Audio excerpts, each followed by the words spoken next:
छात्रों, आज हम उपसर्ग और प्रत्यय की चर्चा करेंगे।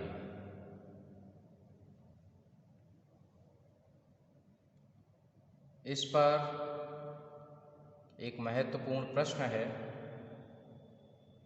उपसर्ग और प्रत्यय से आप क्या समझते हैं? उपसर्ग और प्रत्यय दोनों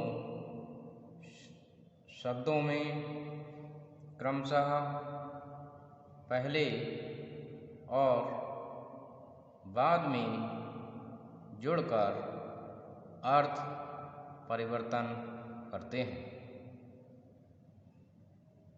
तो छात्रों, अब हम उपसर्ग की परिभाषा को जानेंगे। उसके बाद उपसर्ग के प्रकारों के विषय में जानकारी प्राप्त करेंगे। डॉक्टर पृथ्वीनाथ पांडे के अनुसार उपसर्ग और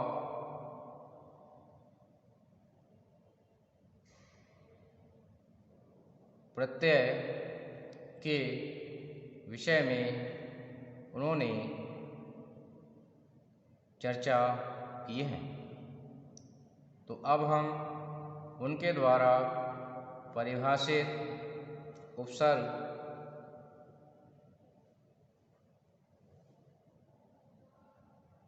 को जानेंगे।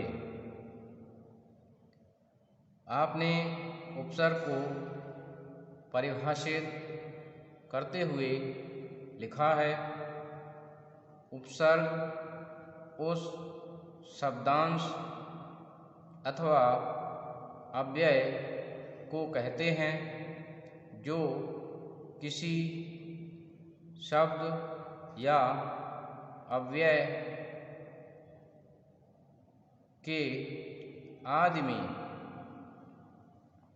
अर्थात पूर्व में जोड़कर उसके अर्थ में विशेषता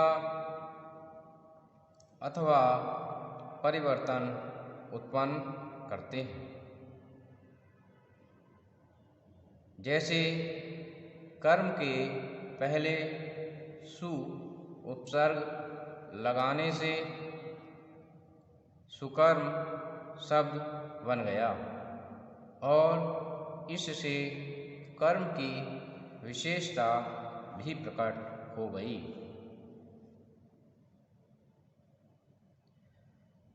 इस प्रकार शब्द के पूर्व में जुड़ने वाले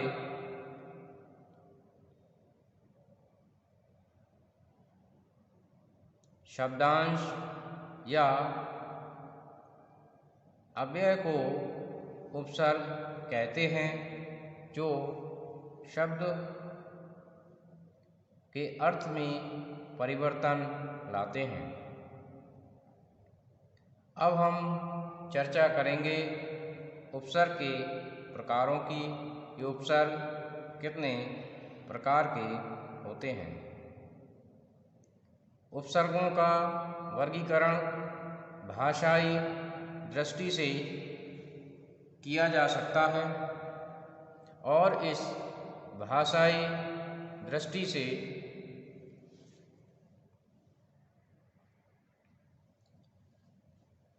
उपसर्गों को 4 प्रकार से वर्गीकृत किया जा सकता है।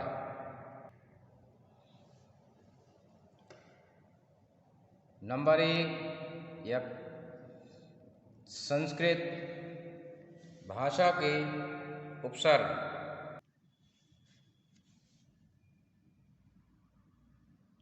नंबर 2, हिंदी भाषा के उपसर्ग।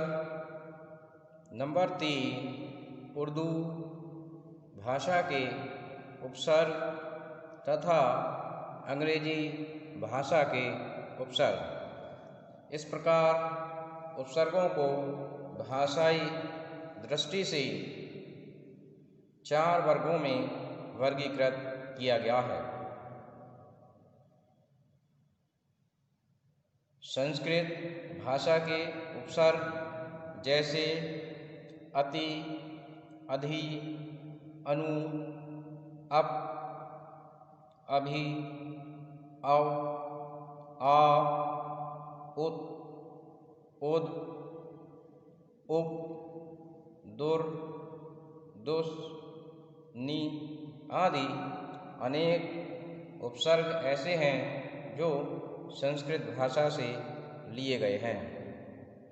अब हम हिंदी भाषा के उपसर्गों को जानेंगे, जैसे अ, अध, उन, औ, दु, नि, बिन, भर, ये हिंदी भाषा के उपसर्ग हैं। अब हम उर्दू के उपसर्गों को जानेंगे। अल, एन, कम, खुश, गैर, दर, ना, फी, बा, बद, बर, ये उर्दू के उपसर्ग हैं। ऐसे ही अंग्रेजी के भी कुछ उपसर्ग माने गए हैं, जैसे सब। तो ये हमने उपसर्गों के विषय में जाना कि आज हिंदी में संस्कृत, हिंदी, उर्दू तथा अंग्रेजी के उपसर्गों का प्रयोग किया जा रहा है। इस दृष्टि से हिंदी अत्यंत समृद्ध है। तो छात्रों, अब हम उपसर्ग के बाद प्रत्यय के विषय में जानकारी प्राप्त करेंगे कि प्रत्यय क्या होता है, ये कैसे होते हैं, इनके कितने भेद या प्रकार हैं। प्रत्यय को परिभाषित करते हुए पृथ्वीनाथ पांडे जी ने लिखा है कि प्रतीयते विधीयते इति प्रत्यय, अर्थात जिसको किसी धातु अथवा शब्द से विधान किया जाए उसे प्रत्यय कहते हैं। ये प्रत्यय 2 प्रकार के होते हैं, कृदंत और तद्धित प्रत्यय। तो प्रत्यय हमेशा शब्द के या धातु के या क्रिया के अंत में लगाए जाते हैं, जबकि उपसर्ग हमेशा शब्द के पहले जुड़ते हैं। तो आइए जानते हैं कृदंत प्रत्यय को। कृत प्रत्यय क्रिया अथवा धातु के अंत में प्रयुक्त होते हैं और उनके योग से बने शब्द कृदंत कहलाते हैं। उन्हें धातुज नाम अथवा क्रियानवाचक शब्द भी कहते हैं, जैसे गवैया, बनावट, ढकना, मिलनसार, त्यागी आदि। अब हम कृदंत के भेद जानेंगे। कृदंत के मुख्य 6 भेद होते हैं: भाववाचक, कर्तवाचक, कर्मवाचक, करणवाचक, कृदंतीय संज्ञाएं तथा कर्तवाचक और क्रियाद्योतक कृदंतीय विशेषण। तो इनको अब जानेंगे कि भाववाचक, कर्तवाचक, कर्म, करण, कृदंतीय आदि के विषय में जानेंगे। भाववाचक के अंतर्गत आई, आन, आप, आस, इया, ई, औनी, त, ता आदि आते हैं। कर्तवाचक के अंतर्गत अक्कड़, आ, आक, आकू, ईयल, इया, ऊ, एरा, एया, एल आदि आते हैं।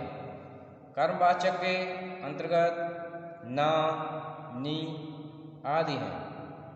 करणवाचक के अंतर्गत आ, ई, ऊ, न, भी आते हैं। कृदंतीय जैसे आहट, क्रियादोदक जैसे न, ये सब इस प्रकार कृदंतों का वर्गीकरण प्रस्तुत किया गया है।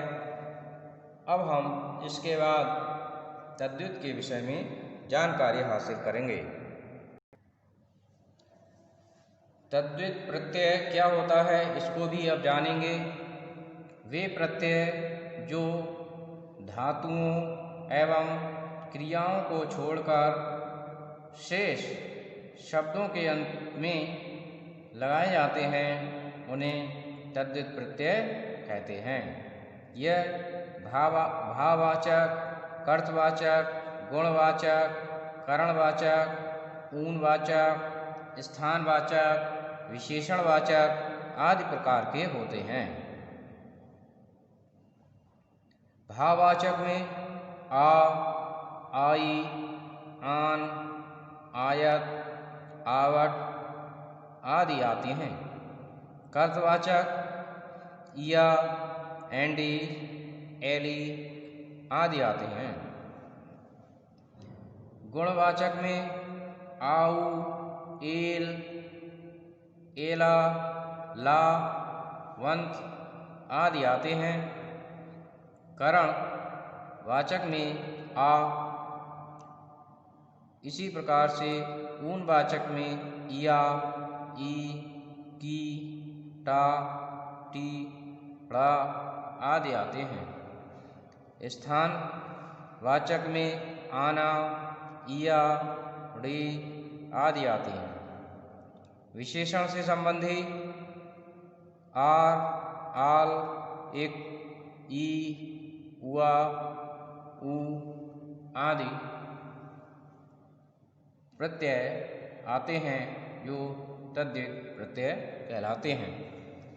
तो छात्रों, हमने आज ये जाना कि उपसर्ग क्या होता है और प्रत्यय क्या होता है। एक बार पुनः